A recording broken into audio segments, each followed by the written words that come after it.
tugiye gukomeza tureba inkomoko y'amakimbirane mu Rwanda. Ese amakimbirane mu Rwanda ava he? Inkomoko y'amakimbirane mu Rwanda. Inkomoko y'amakimbirane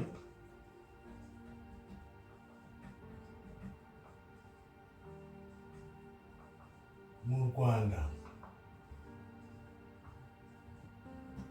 Wibuke revolution y'itanu icyenda yamaze gukorwa, ubwami bwavuyeho, abahutu bafashe ubwami babukuraho, bimika demokarasi nk'uko babivugaga.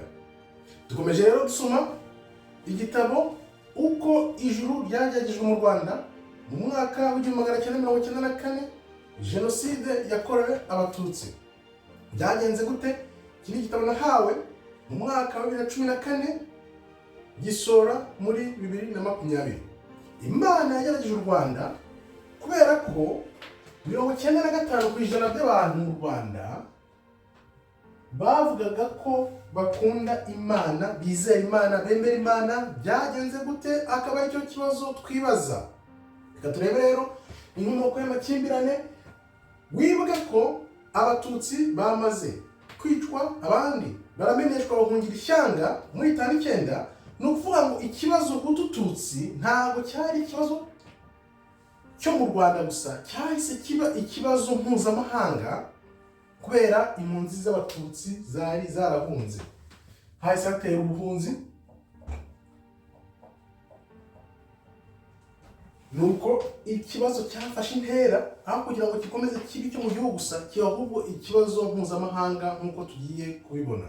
Ubwo rero abahutu bamaze gufata ubutegetsi bwose, abatutsi basigaye mu gihugu bemewe ko baneshejwe. Dore ibibazo byibazwaga muri icyo gihe. Ibibazo byibazwaga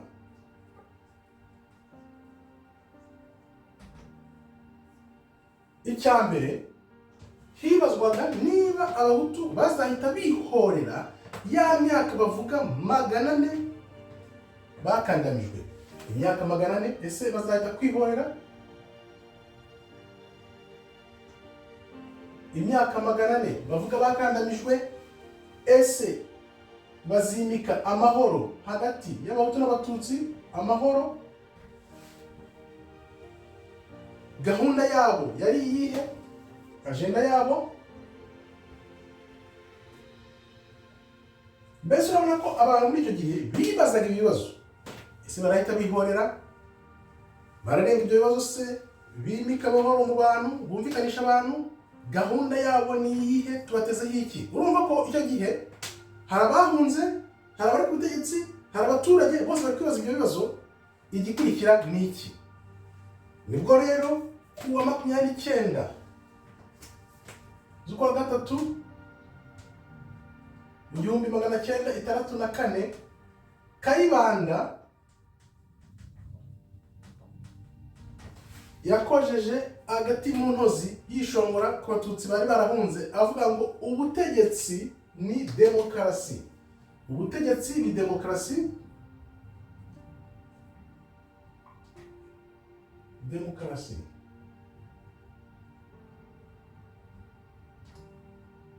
Ko abatutsi batsinzwe burundu bidasubirwaho, abari barahunze n'abatutsi bahunze hanze babifashe nko kubendereza, aribwo bahise bavuga bati tugomba kugaruka byanze bikunze ku ngufu, kubera amagambo nk'aya yo kudutoneka n'ubuzima tubayemo hanze, ahubwo mukamwanze ko dutaha ku mahoro, tugiye kuza ku ngufu. Ayo magambo rero nubwo Kayibanda yavugaga, amera nk'ukoje agati mu ntozi. Reka turebe ibyakurikiye. Ubwo rero Kayibanda ntihagarikiye aho, kuko ku itariki 10 z'ukwa 4 1964, urabona mu gihe cy'ukwezi kumwe avuze aya magambo yandiko ubutegetsi ari demokarasi, yahise avuga ko demokarasi izirana n'urugomo. Demokarasi izirana urugomo. Izirana n'urugomo. Hano yabwiraga ibyitso, yabwiraga aho bita ibyitso by'inyenzi, kuko ibyitso by'inyenzi nibyo ngo yabwiraga. Ahubwo noneho Kayibanda icyo yakoze ni iki? Wibuke bakuraho Mbonyumutwa, bavugaga ko Mbonyumutwa abaturage batamwiyumvamo nta gikundiro. We rero yahise abitekereza aravuga ati reka nshyire ingufu mu kwikundisha abaturage kugira ngo abaturage bankunde. Yashyize ingufu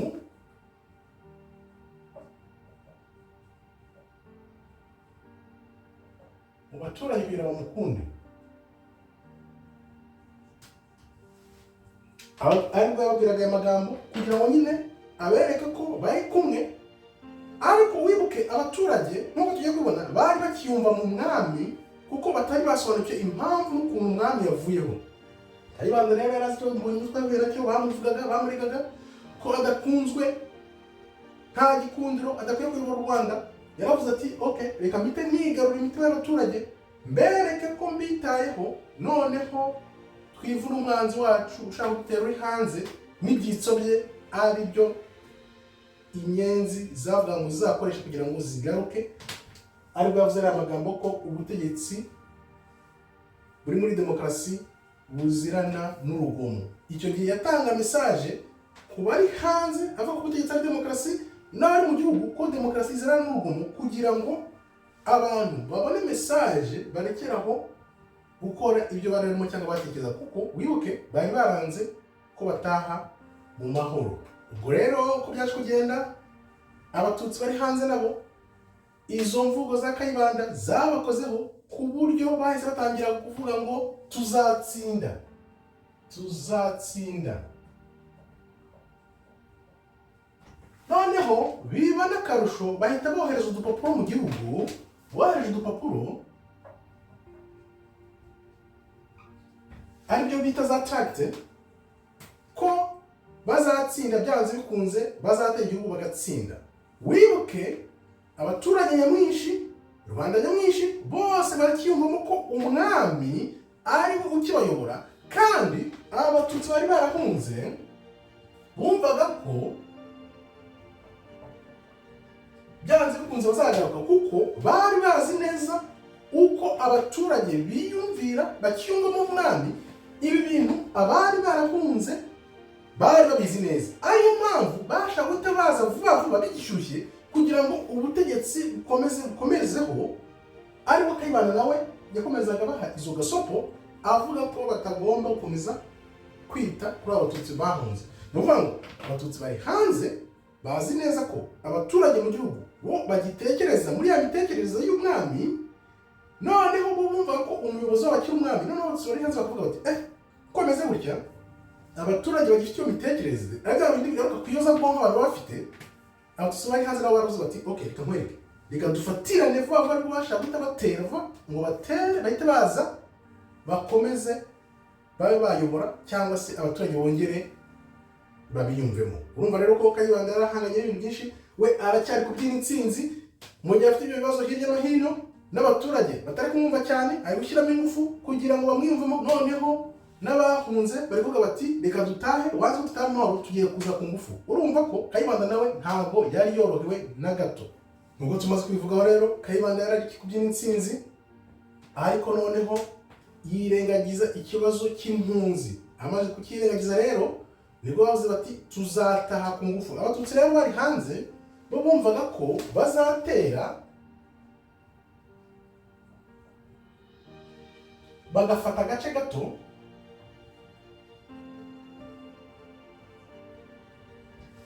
bazaturamo akaba ariho baba. Ubwo rero Kayibanda yaravuze ati ntabwo bishoboka, twarabatsinze, ibyo byose mubyibagirwe muyoboke. Ariko bavugaga bati byanze bikunze tuzatera, kuko Kayibanda yuke yari azi ko ubuzima impunzi z'abatutsi zarimo hanze bwari bukakaye, bwari ubuzima bukomeye. Kubera iyo mpamvu yahise abona ko byanze bikunze aba bantu igihe icyo ari cyo cyose bazatera. Ariko Kayibanda yahise yigira inama aravuga ati reka nkwereke, politiki reka tuyifashe hasi, politiki tugomba kwifasha hasi, noneho tugakomeza igisirikare. Igisirikare tukivuna inyenzi, niko yavugaga.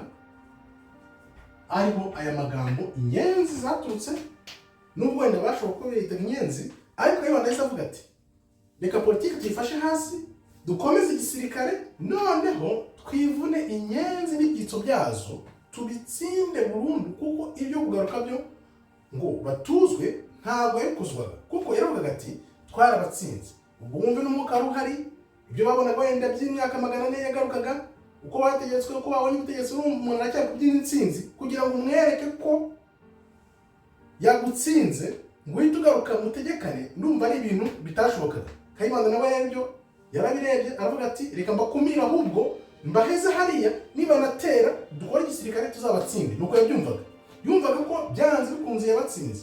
Ariko se ikibazo mu Banyarwanda, kuki abantu batareba kure ngo barebe barutsinzwe, ahubwo wahese umuzana cyangwa se ukareba uko bigenza mu kumvikana? Kuko iyo bifashe igihe kirekire byanze bikunze ya mateka navuze ahoraho, kubera abantu mutayiga akisubira mu byanze bikunze biraba. Ni ukuvuga ngo Kayibanda nawe yaravuze ati okay, aba bantu reka dukore ibintu bishoboka, dukomeze igisirikare, politiki tuyifashe hasi, noneho tubivune ku ngufu, byanze bikunze bagume iyo bagiye. Aha rero tukaba tureba ko ya karita ya rubanda nyamwinshi Kayibanda yumvaga ko azifashisha kugira ngo akomeze agumane ubutegetsi cyangwa ayobore, yabonye ko itagikora, yabonye ko itagishoboka. Ni ukuvuga ngo hari igihe ushobora kuvuga ngo ufite abantu benshi cyangwa se ukwizera iyo demokarasi, ariko nta ngufu, kuko ntabwo uzi aho ikibazo gitera giturutse, ntabwo uzi ukuntu ikibazo kiza. Niyo mpamvu njyewe nabwira abantu, umvikana n'abantu, urebe mu buryo bwo kumvikana, aho kugira ngo uhangane cyangwa se ukumire abandi. Kayibanda byamubayeho hano, yaravuze ati okay, bano bantu narabakumiriye, narabatsinze, reka bagume hanze, bagumiyo. Ariko nibashaka gutera, reka dukomeze igisirikare. Gukomeza igisirikare wumve aribyo navuze ngo iyo uyoboye udafite ijambo ry'Imana muri wewe, udafite Imana ngo ikuyobore, byanze bikunze ibyo wiyumvira cyangwa ibyo bakubwira birakuyobya, bikujyana mu rwobo. Urugero n'uru, yari azi ko afite igihugu, azi ko afite abantu benshi cyane, bagiye kumutera, abona ko bya bindi yibwiraga byo gutsindira mu ikarita y'amoko bitagishobotse, nibwo yitabaje igisirikare. Mu kwitabaza igisirikare ni hahandi naho imbaraga nke ziba. Yari azi ko uwo yitabaje cyangwa igisirikare yitabaje aricyo kizamuvana, kuko byagenze mu 73. Nyuma ya 1973 rero nibwo yaje kuvanwaho. Ubwo tuzakomeza tubivuga uko byagenze, ugiye tuzamuka muri iki gitabo, uko ijuru ryageragejwe mu Rwanda mu mwaka wa 1994, jenoside yakorewe Abatutsi, aho mvuga nti abantu 95% bavuga ko bemeraga Imana, bezeraga Imana, bakundaga Imana n'umutima wabo wose. Byagenze gute kugira ngo birare muri bagenzi babo babice kariya kageni? Tuzakomeza rero tuzamuka mu gitabo uko ijuru ryagerageje mu Rwanda muri 94, nyotewe nanjye kugira ngo tuzamuke naho tugere ku mpamvu n'ukuntu ibintu byagenze. Ntabwo nahita mbyihutisha ngo bisimbuke, tuzakomeza tugenda tubisasira uko byagiye bizamuka bikura. Ushaka igitabo kubisoma ubwawe wakireba hasi, niyo yaba ari inkunga, kandi usangiza abantu ubutumwa kugira ngo twumve uko ibibazo byagiye bikura, hato tubirenge. Nitumara kubirenga noneho nibwo abantu bazumvikana, kuko urebye neza usanga abantu mu by'ukuri bapfa ubusa. Niba kubushize narabaje, ese mu Rwanda koko ikibazo ni amoko cyangwa ikibazo ni ikibazo tutazi? Kuko yaba umuhutu ku muhutu baramarana, umututsi ku mututsi bakaryana, umututsi ku muhutu bigahumira ku mirari, umuhutu ku mututsi bikaba uko. Ese ikibazo ni ikihe? Turebe rero impamvu ibibazo mu Rwanda byagiye bikura kugeza bitugejeje kuri jenoside yakorewe Abatutsi mu 1994. Tuzakomeza tuzamuka gahoro kugira ngo duhindure imyumvire, kuko urebye imyumvire abantu n'uyu munsi bafite, ubona ko ahubwo ntacyo bize. Murakoze rero, Imana ikomeze ibarinde. Shalom.